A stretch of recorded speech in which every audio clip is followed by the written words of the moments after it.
The third method, product replacement. This is a big one. This is a real big one. This can not only change the revenue of your website, but it can change your life. And I'll tell you the story about how it changed one of my business partners' life. So I'm going to start the things out with the story.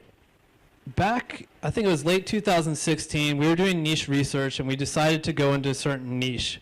We did good niche research in almost every category, but we forgot to really look at the product that was being sold and how much it was being sold for. So we discovered, okay, this niche looks easy enough. There's a crap ton of search volume in the niche. Let's just go for it. But we didn't look at what the products were selling for. So the first product we had on the site was making 80 cents per conversion. It was sold on Amazon, 10 bucks a bottle for this stuff. At 8%, that was 80 cents. At the end of the day, the site wasn't making jack, less than $1,000 a month. So we decided to go out and talk to one of my buddies. My buddies had a lot of contacts in the distribution and product manufacturing, and he was looking for a project to do anyway. So we decided to partner with him. We pitched him. We said, hey, how about you make this product, you make us the exclusive affiliate, and we get 50% of all sales on the website. Does that sound good? He was down for it. We were giving him a niche. We were giving him exactly all the traffic to take all the risk off the table. So eventually, it took him a few months to get this product going, but this product was selling at $45 a bottle, and we were taking 50% of that. So that's a jump from 80 cents to $22.50 per conversion. I don't know what the increase on that is, probably about, I don't know, like 30x. But that's how easy it was. I mean, it wasn't easy for him. He had to go make the product and stuff like that. But just thinking outside the box and replacing it with one of our own products really, really increased the revenue of the site. Fast forward December 23rd, 2017, we flipped the site for $173,000. So great. This was a site that wasn't making jack. And we were able to turn things around by making a strategic partnership. So here's the benefits of creating your own product. Now, the first is money, right? You can keep a higher margin. You're not just getting 8% from Amazon. You can keep all of the profit, especially if you are the one creating the product itself. If you're the one partnering, you can hope to get a much higher margin than 8%.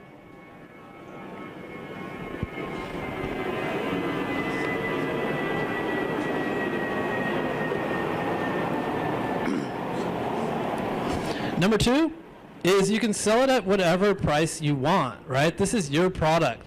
You can design a better packaging. You can put better ingredients in it. You can position it as a premium. So that's how we're able to jump from a $10 product to a $50 product, just because that's what we decided to do. Secondly, e-commerce is risky. Has anyone here ever done like FBA or drop shipping? All right, question for you. So what's the most risky thing about a new e-commerce business? Copycats. Okay. Having too much stock you can't sell as a big one. Exactly.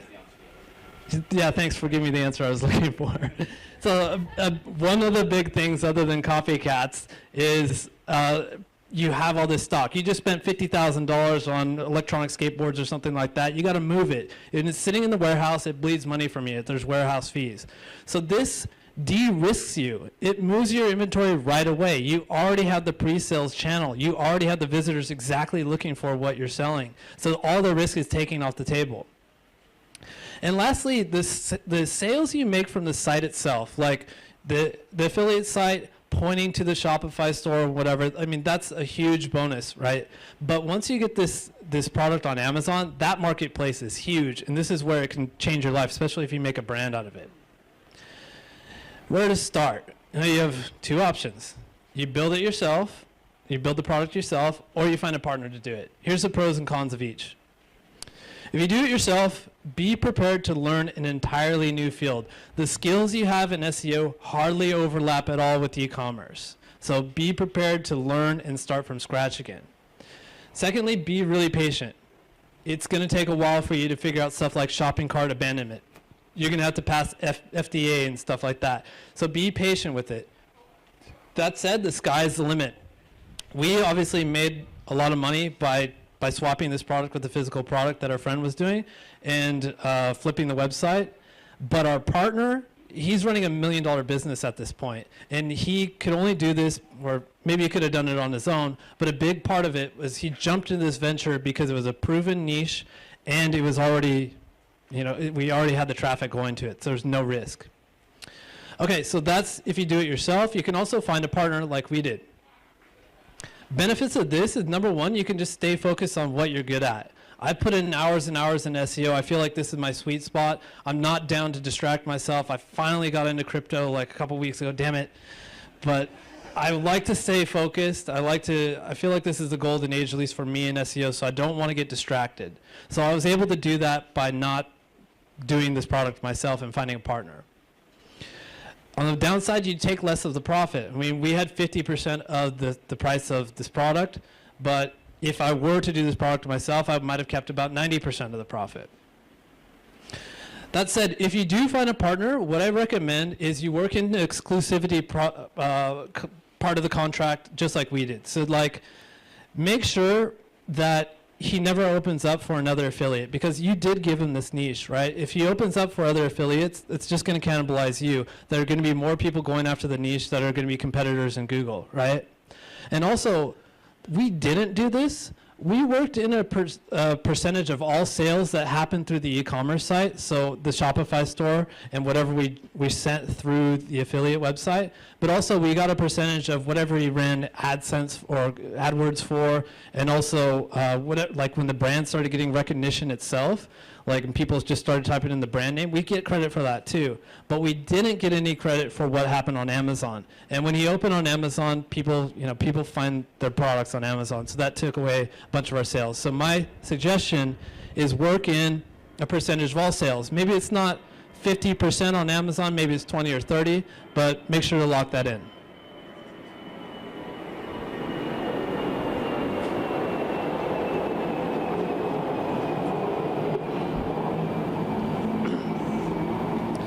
All right, now who do you partner with? There's tons of e-commerce people here in Chiang Mai. I would say the FBA scene, the dropshipping scene is bigger than the SEO scene here. So there's people that are ready and willing to partner with you on this stuff. Whenever I talk to this to an FBA guy, they're like, "Are you freaking shitting me? Of course I'll do this. What are you selling? Mousetraps? I'll make 1 billion mousetraps tomorrow. Let's do this." It's a great deal for these guys. Zero risk in a niche that's already working. So just go out, think about the products that you're already selling on Amazon or whatnot, and seeing if you can replace the product with a partner or yourself. All right, method number 4, monetized email funnels. So with this one, I'm referring to collecting email addresses through Magnet, creating an email follow-up series. Some of them provide value, and some of them ask for something back. So that's what I'm talking about here. I have experience with this before I started on this case study with email follow-up series and whatnot, because that's essentially how diggitymarketing.com is monetized.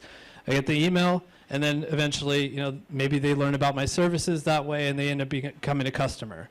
So I was able to distill down what are the lessons I learned from Diggity Marketing and apply it to this site, and now I'm going to give you the best tips on what I found thus far. Anyone ever heard of the sales cycle? Okay, cool. The sales cycle is a model that or map, if you will, to kind of show where someone is in the lifetime of purchasing a product. So towards the right, they're very close to conversion. Towards the left, this would be they're not even close to buying. Now the stages, if you can't read it, are latent pain. The next one is acknowledged pain. Third one, actively seeking a solution. Fourth, seeking the best solution. Fifth, seeking the best place to buy the best solution. And then lastly, conversion. So I'll give you an example of how this works. So latent pain, let's use for an example, being short. Okay, the problem is being short. So let's say I'm like going through life and I'm just a short dude and I just don't give a crap about it. So that's latent pain. It's not an issue for me. But let's say I go out to Zoe and I'm trying to hit on this really tall chick and she says, "Hey, hell no, shorty, get out of here." So now that's acknowledged pain, like that hurt, right? So I'm going out on the internet and I'm searching like, how tall is Tom Cruise really? And can do girls only like tall guys and stuff like that? So that's acknowledge pain. Actively seeking a solution, so I might be searching for something like how can guys get taller or something like that. And maybe when I'm searching for can guys get taller, I stumble upon high heels for men. Oh my God. Okay, let's see where this goes. All right, high heels for men. Okay, now I'm searching for what are the best high heels for men. I'm actively seeking the best solution. And then maybe I found out there, Gucci makes the best high heels for men. All right, great. Now I'm searching for the best place to buy the best solution. So I'm searching for where can I buy Gucci high heels designed by Prince or something like that. So that's the way this thing goes. You start with something that's not an issue, and then you're really close to conversion at the end. So when you have visitors get to your site that are towards the end of the sales cycle, pitch them the product that they're looking for. If they're searching for best ergonomic chair, tell them what the best ergonomic chair is and show them where to buy it. But if they're way back here in like the do girls only like tall guys phase, they're not necessarily ready to buy high heels. Probably, I hope not. So they're not ready for that. You need to walk them through the sales cycle. So maybe at this point in time, the acknowledge pain phase, you could sell them an ebook, or not even sell them an ebook, get them to opt in with their email for an ebook that might tell them, here's 10 tips on how to impress a girl with your personality, something like that. So that's a much higher conversion than the high heels. All right, so here's an example of a juicer review site. Again, here's like a ready to buy page. This says best juicers 2017. Someone got to this page by searching for best juicer 2017 or juicer reviews. So they landed on this page. What you should do is show them the best juicer because they're ready to buy it. They're very close to buying it. But a page like this is way too early in the sales cycle. Someone would get to this page searching for benefits of juicing. They're not necessarily ready to buy a juicer at this point. So for example,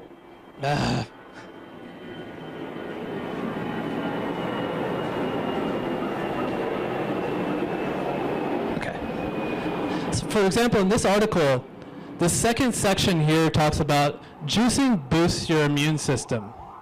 So maybe it's a better idea to have a call to action right here saying, bonus, download 5 juicer recipes for boosting your immune system. They're just read about how awesome juicing is for your immune system. So this is a great place to get their email address with a free PDF or something like that.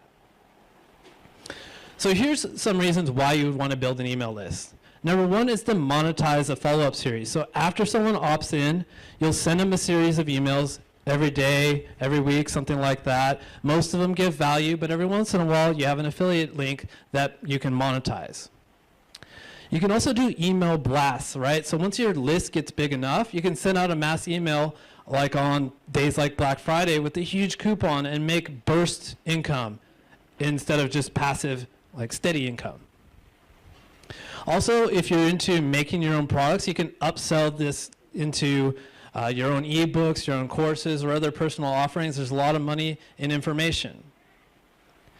And then lastly, sites with an email list typically flip for higher on the marketplaces.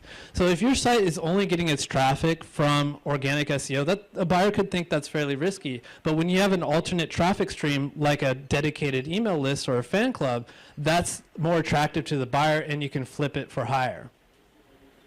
And lastly, here's an SEO bonus. So I have a concept called the golden ratio, which basically just describes that at the end of the day, backlinks is what gets sites ranked higher in Google. Backlinks is what separates the men from the boys, whatever. I don't know. I'm not flowing right now. Okay, so it's all about backlinks, but backlinks are rare occurrences in the real world. You need traffic to justify that these backlinks are coming in. If you're getting 10 backlinks per week and you only have 10 visitors, that's not going to work. You need traffic to justify all that. So when you have an email list, you have traffic on tap, right? You can email blast out to them anytime you want. So the method I used for this particular case study was the free ebook method. And this is how I recommend for you guys to set this up. First thing you got to do is decide on the topic. Now, if you're into the niche, you know what the niche is all about, you're a user of the products and whatnot, then brainstorm yourself. Just think of the topic yourself. Or you can jump into the Facebook groups that are on that topic and brainstorm there too, see what people are talking about. Or I like to use a tool called BuzzSumo. BuzzSumo is rad. It's buzzsumo.com. You go to the top, you type in your niche name, and it's going to tell you what are the top articles by order of shares and likes and stuff like that. So you'll be able to see, boom, this is the hottest topic in this particular paleo niche or whatever it is. That's what you can make your ebook about. Now you have to commission the ebook. You got to get it written, right? This is who I used for this particular site. His name's Stefan. There's his email address. I don't know how to say that last name. But here's his email address. He did a great job. I found him on the Cult of Copy Facebook group, another great group to join. Great writers in there. But Stefan did an awesome job. You can give your writer a outline. So like maybe if you know the niche, you can give him like the summary of the table of contents so he knows what to go off of and covers everything you want. I didn't really know the niche that well, and Stefan had experience in it, so I just said run with it, and he did an awesome job. And then lastly, you need to find a designer who's going to make this into a beautiful PDF, who's going to design the cover, which is good, really important for conversions. Okay, so this is basically, you just need these two people. You need the writer and the designer. I think at the end of the day, this ebook probably cost me about $200 to get made, really cheap. After that, you need to capture the leads, right? I recommend using Thrive Leads. So Thrive Leads has different ways that you can, you guys see this on websites all the time, email opt-ins in the sidebar, stuff like that. Here's the various ways that I was capturing the leads for this case study. So inline CTAs, this is an example from diggitymarketing.com. When someone's reading a post on backlinking, they get a bonus little pop-up, so it breaks them in the middle of their article. They're already reading about backlinking. They hopefully read something awesome. So this is in the middle of the article, and it says, download my backlink PDF, getting from day 1 to page 1. So it's already in their minds. This is an easy way to get their conversion. In the other example for the juicers, so you would throw something like this right after juices for immunity. You would have that free PDF for the 5 juices for immunity recipes, stuff like that. Exit pop-ups. So this is your Hail Mary. So exit pop-ups can be configured to where someone's about to leave your site, like their mouse is starting to travel up the page towards the close button, or they're scrolling up the page. That's a good sign that they're about to leave your site. So an exit pop-up will pop up and say, hey, here's this backlink PDF, and this is what you get out of it, and here's another place to download it. You can also use sticky sidebar widgets. So how these work is like these go in your sidebar, but you can configure it to follow you down the page. So whenever anyone's like on a page like benefits of juicing, you would slap up that ebook in the sidebar, and whenever they scroll down, that's always going to be there in their eyesight. So these are the 3 different ways that I captured leads on this page. After that, you need to write the email follow-up series. I used Aweber. So here's some tips on how to write an email follow-up series. Has anyone ever done this before? Email follow-ups? Yeah, there's somewhat of an art to it, right? Like, there's a lot of tips. I've read a lot of books on it. I got some great advice from Stephanie Simon, who lives here in Chiang Mai, is an awesome email consultant. And some of the tips I can say that have really worked well for me is, number 1, show your personality in the welcome email. So don't just talk like a robot, show who you are, show a little personality in it. People connect with businesses, CEOs, and leaders that they can relate to, right? So just think about like Tesla, right? Virgin Airlines. Like we know who these owners are, we're inspired by them, we're more likely to buy from them. Second, each email should lead into the next email. So it should encourage the people to open the next email. So you can have like a PS saying, hey dude, thanks for tuning in with me. Make sure to check your email tomorrow. I'm going to give you 5 tips on how to do blank in blank amount of time without doing blank. So that's a very, very compelling reason to open the next email, and it's going to keep the reader continuous, and it's going to keep opening your emails. Start with value. don't ask for anything right away. Your first email should be 100% value. Your second email should be 100% value. Get their trust first. And then on the third or so email, then you can start asking for something. You've given them a lot. You gave them a free ebook. You gave them 2 more emails full of jam-packed information. You at least get the opportunity to tell them about a product that's worked for you and throw in a link to it. I recommend daily emails at the beginning. So this might turn off some people. Some people might think that this is too much. People are going to unsubscribe. The people that unsubscribe weren't going to convert anyways. I think it's more important to keep the conversation continuous and make sure they keep staying tuned into you, remember who you are, and keep opening the emails. Also recommend writing with small 1 to 2 sentence paragraphs. You ever open an email and it's just a wall of text? There's no way I'm going to read something like that. So make it look a little bit more bite-sized and digestible with just 1 sentence paragraphs. And then lastly, put the CTA on its own line. Most people are reading their emails on their phone these days. So if you want someone to click on something, when it's in the middle of a paragraph, it's kind of hard to put your finger on it. But when it's on its own line, that's an easily clickable CTA. All right, this is what my email follow-up series looks like. And so this is what it looks like in Aweber. That's who I use to manage my emails, Aweber. And basically, what we have here is a subject line. I blacked out or blued out the subject lines of the other emails because you'll be able to figure out the niche. But we start off with, like right after they opt in, just a welcome email. Here's where you can get your ebook. You introduce your personality. You butter them up for the next email. And then I give them another pure value email 1 day later. 1 day after that, then I finally pitch something. I say, hey, I get amazing results in the subject we're talking about by using this product. And here's a coupon too. Then I give them another pure value post, and then I pitch again. So I pitch on the 3rd email, I pitch on the 5th email. On the 6th email, so this is not a blocked out subject line, I switch things up a bit. I say, what would you like us to write about? So this is an opportunity for the person on my email list to feel like they're contributing to the website. And it also is good topic research for me. If there's something I've never covered before, this guy can suggest it, and then I don't have to always stay tuned into the niche. And then 25 days later, I hit them with a sale. I say, okay, remember that product that I was telling you about before? It's on sale for 5 more days. 5 more days, I tell them the sale is going to expire, a little urgency thrown in there. Then another month later, 25 days later, we do the sale again. This time it only lasts for 2 days. The sale expires in 2 days, more urgency, and then more conversion. So there's something I want you to see here. This percentage is the open rate.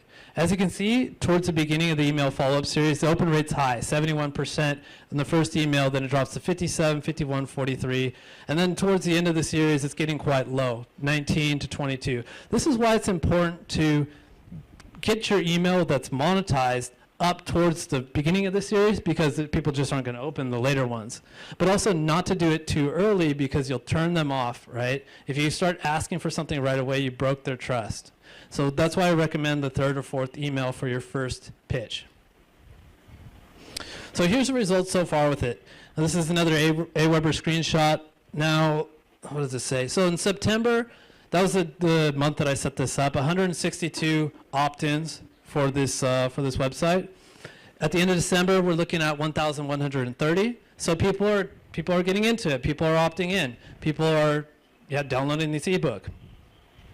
The passive revenue increase from this email funnel, so like this is how much revenue we make from the follow-up series, is $837 a month, which may not sound like much, but this is one-time work. And when we flip the website, 32x multiplier, we're looking at about $26,000, right? So about a week's worth of work, $200 investment, $26,000, I'm down for that. In addition to that, I already told you that it's all about the passive income, but you can also mail out manually and do email blasts, right? So on Black Friday, my affiliate that I work with, he told me, hey, we got all these coupons going out. You should send them out to your list, and you'll probably get a bunch of conversions. So I did it. I gave it a shot. And then he emails me back a couple days after, and he said, a couple things I'm excited to write you about. Awarding your prize for the Black Friday challenge. From all of us, a huge congratulations. You won a brand new iPad. What's the best address to mail this to you? I didn't even know there was a contest, But by having a big list, by having 1,000 people that are interested in the product, you can have that on demand. You can win affiliate sales contests. You can generate another $1,000 a month by having that list available. All right, so here's a summary of what we talked about. We talked about cross-selling, right? Talked about pixel monetization. Easy way, spend 30 minutes of your time to pitch the renting of the pixel and increase the site profit. Product replacement, so getting off of Amazon affiliates and creating your own product for some big, big gains. Monetize email follow-ups, so monetizing a follow-up series, email blasts, and stuff like that. And remember, all these things, they need to be complementary. I don't want to distract my existing readers with 50 different ways to monetize. I'm not going to convert on any of it. Also, I like these systems to be automated. So here's how everything's looking so far. Again, August revenue was $2,125. January expected revenue, meaning that if we took however much money we made from the 1st of January to today, the 18th, if everything keeps up, the site will make $12,000 for a percent increase of 465%. That's pretty solid. This work wasn't that much. Of course, we've increased the traffic on the site, but the proportionate amount that we've increased the revenue is much, much further than that. If we were to flip the site right now, it would flip for $385,000 for a purchase price of $52K. I'm good with how it's going so far, but now I want to keep it going and see what else we can bring that to. All right? So if you guys are interested in subjects like these, like business, the business of SEO, how to hire VAs, how to stop thinking like a freelancer and start thinking like an entrepreneur, I have an ebook. If you opt in, you can opt out. You can just hand me money right now. I'm just kidding. You can get this ebook right here, diggitymarketing.com, SEO-business-scaling. And in addition to that, if you opt in, you will get notified when this full case study releases. So if you want to see what website I've been talking about this whole time, you can opt into that list, see exactly how the email follow-up system works. You can see everything I've done there with my conversion copy and all that. So check this out, take a picture if you like, and yeah. Again, oh, I saw a camera go up. There you go. Sweet. All right, guys. Thanks again for being my audience, talking about a topic that I never get to talk about. Thank you so much for showing up. I'll open up now for a Q&A.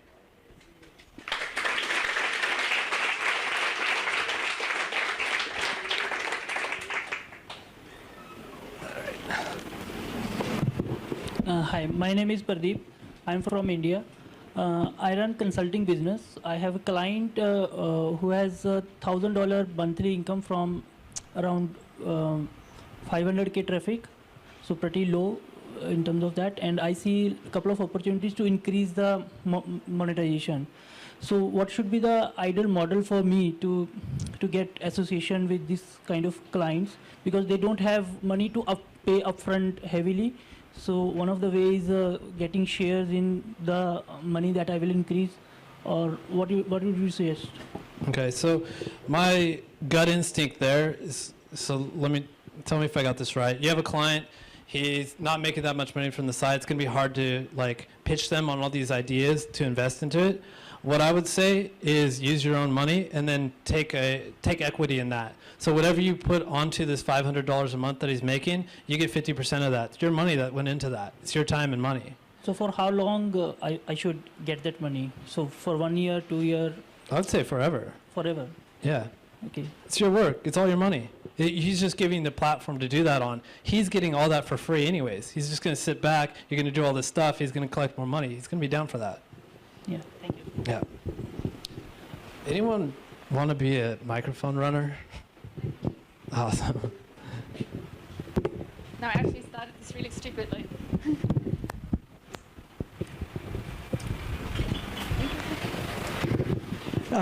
It's interesting you bring this topic up about ebooks, because I've actually got an ebook that I've pretty much written myself. But I was wondering how long should an ebook be? I also looked at a site that does ghostwriting, and they were going to charge $25,000 to write a book. So what do you think is the optimal length for an ebook? Well, if you just think about it, like, You can pitch it in a way that it looks like it's a bite-sized, value-packed ebook. 3 hacks that'll make you improve this in this amount of time. People are not expecting to read a novel. It's just 3 hacks, right? So what I would recommend, at least as a bare minimum, make it 6 or 7 pages long. That doesn't mean 6 or 7 pages of dense content. There's going to be graphics in there. There's going to be all this stuff, but it doesn't need to be War and Peace. You know, it can be very, very concise. 1,000 words, 2,000 words. Good? Cool. Hey, I had 2 quick questions. One, are the slides going to be anywhere online? Nah. Okay. No. Sorry. And for email monetization, for all the opt-in forms, when you have that on a blog post or a page, does that mean you're not doing any other monetization and you're just doing email? Exactly. So on that page, I might have 3 different places for someone to put in the email, but I also don't have any like product clicks or anything like that. The key is, like you're recognizing, to put it at the beginning of the funnel. These guys wouldn't have bought anything else anyways, but they will give an email for some information. Yeah. Cheers. Mats, so I know you've been doing a lot of pixel data trading. We have traded some data. Anyway, what I want to ask you, right? Let's say a website that covers a very broad category, let's say automotive, right? How do you go about contacting with brands? So let's say I have a page about a specific product, right? The whole website gets a ridiculous amount of traffic, but that page might get a couple of thousand a month, right? So when you pitch renting the pixel, do you rent the whole site, or do you go by like products? And then if you do products, how do you price that? Yeah, good question. So in my experience, I just made this shit up like a few months ago. I didn't really know what to do. I gave him the pixel data for the entire website. Okay. And how did I get a hold of him? It's like a dude that I talk to like once a week anyways. So I don't really have experience on like reaching the influencer and stuff like that, but you can play with it. It's up to you. It's your data, right? Gotta try it out, right? What I recommend, just like any negotiation, start small and say, okay, here's the people looking for your product, and then they'll counter you and say, we want the whole thing, and then you say, okay, we want more money, and then, yeah. Okay, cool. Cheers.